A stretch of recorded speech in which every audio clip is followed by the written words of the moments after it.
Hello everyone, I am Ashish Ogley, Assistant Professor in the Department of the Humanities in the Bhopal School of Social Sciences. Today we will discuss about a very important topic in the principles of public administration. It is the first semester in which we discuss on the Unit 2, New Public Management.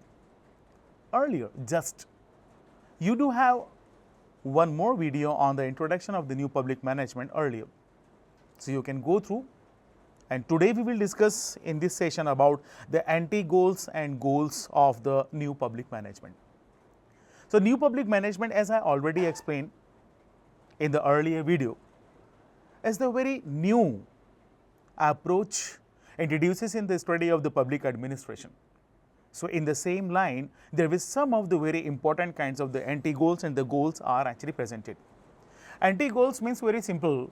If I explain to you about what are the anti-goals of the new public management. So very simply you can understand like, anti-goals are those which has no any kinds of the agenda to be achieved by the NPM. It means new public management.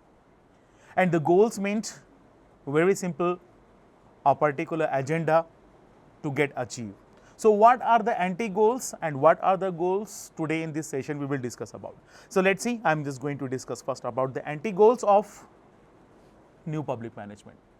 So the politics administration dichotomy. So earlier, as actually we know well, when the public administration getting started, the Woodrow Wilson do have started with the simplest advocacy, we must separate politics and administration. So that was, we definitely say, a kind of the foundation for the establishment of the public administration subject. But when we come to discuss about the NPM, that clearly say the politics and administration dichotomy, what the basic concepts is not possible practically, and that's why they become an anti-goal. Hierarchy ridden organization. So the hierarchy ridden organization make the organization very formal, which is also not very important. Over centralization of power. When the power is more over the central, or actually we can say on the upper level of the organization. So in this way, that become very much typical that the lower level workers can perform their functions easily. Supremacy of the rules in administration. It means the rules and regulations should not be get very rigid. A rationality in the decision making. It means what should be correct or not must have a specific causes. It is not to be say because NPM do consider that as an anti-goal. Impersonal nature of administration. Next, rigidity in the administrative process and inward looking orientation. These are very important anti-goals. It means very simple, again I am saying NPM has no any idea or no any agenda to be achieved. So now after having discussion over the anti-goals, I am just going to explain to you all about the goals and the features of the new public management. So when I say about the new public management, so having the specific kind of the goals and the features which are very much important have to be achieved. So what the NPM likely to be achieved, you know all, the Osborne and Gabler have identified the 10 goals, features or principles of the new public management, entrepreneurial government, to what we also call as the entrepreneurial government.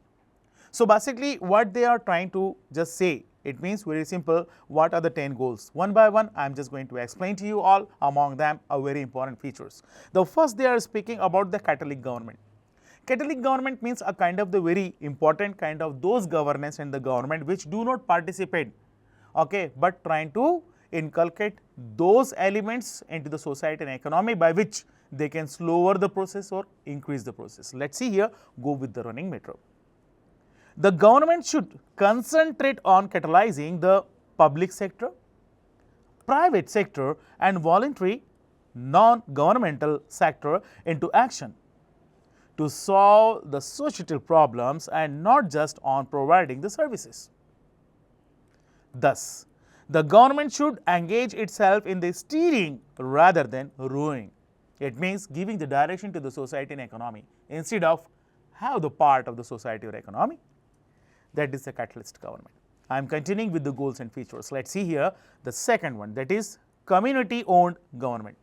Very simply, the government should strengthen and empower the citizens, families and communities to solve their own problems. Hence, the government should take out various services from the control of the bureaucracy. So, it is a kind of the very important step when we go for the community owned government. It means make free the common people from the bureaucratic overpowers. If we are able to do that, is very simply on the other we can say the community owned government completely focus over the capacity building and make the peoples to grow and have development by their own. Now I am continuing with the goals and features continuously. The next, that is the competitive government. It is the next goal. The government should inject competition among the different provider of goods and services by rewarding efficiency economy. This increases the performance and reduces the cost. A very simple thing. You can earn more, you can have the profit great only either there is no competition or otherwise there is the monopoly. And in both of the cases, actually you create a kind of the domination or your own autocracy. So basically, the government here in society and economy trying to ensure the competitiveness. And to introduce the competitiveness, they are trying to provide those all kinds of the very important assistance and the help by which the goods and services could be efficiently rewarded, by which the competition could be get created. When there is the competition, quality definitely increases and the cost effectiveness also ensured for the peoples. Now, the next, mission driven government. The government should be driven by its goals and not by its rules and the regulations. In other words, it involves transforming rule oriented government into goal oriented government. So, the goals are very much important instead of the rules and regulations. So, do not make more formality. Liberalization is very much important. Instead of applying, ensuring the rules, regulations, disciplines, we must have to be focused to achieve the goal, even on the cost of the rules and regulations. And that was actually the goal and the main feature of the new public management. We are continuing. Next, we discuss about the result oriented government. The government should find outcomes, results, by encouraging target achievements and mission directed efforts. It should measure the performance of its agencies mainly in terms of outcome and not inputs. So, the result oriented means very simple. Every time whenever you take any steps, it is very much important whom you are going to provide the benefit, who would be get benefited or who would be get affected must have to be considered by you. And if you are, then your activities are the result oriented, and that was the very important feature here with the NPM government. The next, customer driven government. So, the government should regard the clients as customers. It should meet and work towards the customers and not bureaucracy. So, the expectations and demands are very much important, because only if the government will perform the functions to fulfill the expectations, demands of the masses, of the peoples, then only it is possible to ensure the development. And that is why the customer driven government is very much important point or the goal or the feature of the NPM. It involves offering them choices, surveying their attitudes, making services convenient, and allow them to make suggestions, and that is very much important. Now, we are continuing on the goals and features. The very important thing, enterprising government. The government should emphasize on earning money rather than spending. It should put it energy to the sources mobilization by using the fees, savings, enterprise funds and so on. So now the government become enterprising. Why? That become very much important because now the government become entrepreneur government. It means they are completely focused to the profit making. Anticipatory government. The government should identify and prevent problems rather than cure them after they occur.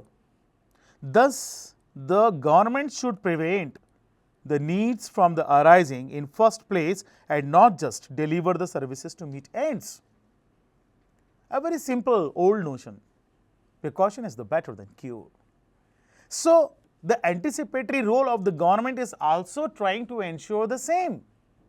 They are also focusing, instead of getting the care, we must have to go for the precautions. Whatever the consequences may have occurred of any of the steps and the actions we take, we must to have analysis of them all and do the solutions on the earliest level. If it is possible, then what we do is called anticipatory role. Now, I am continuing. The decentralized government. Decentralization is the very important part of the democracy. So, here the government should decentralize authority, that is, disperse authority from higher to lower levels.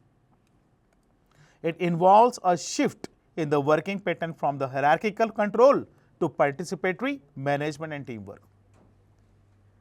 So, get the functions done from the lower level by giving them authority of the decision making and policy formulation. Give them the participation in the management, and if it is do so, we call it as a decentralized government. Next,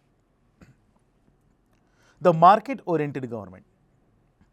The government should opt for market mechanism rather than the bureaucratic mechanism. So, it should achieve goals not only by control, command, but also by restructuring the market. Thus, it should leverage change through market forces. So, there are already I have discussed. Market stands for the supply and demand. So, basically, it is very much important to satisfy the demand and the expectations we have into the society and economy.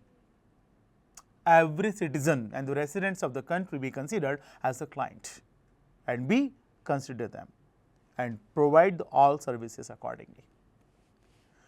Very thankful to you all to join with me on this session. Thank you so much and take care of you.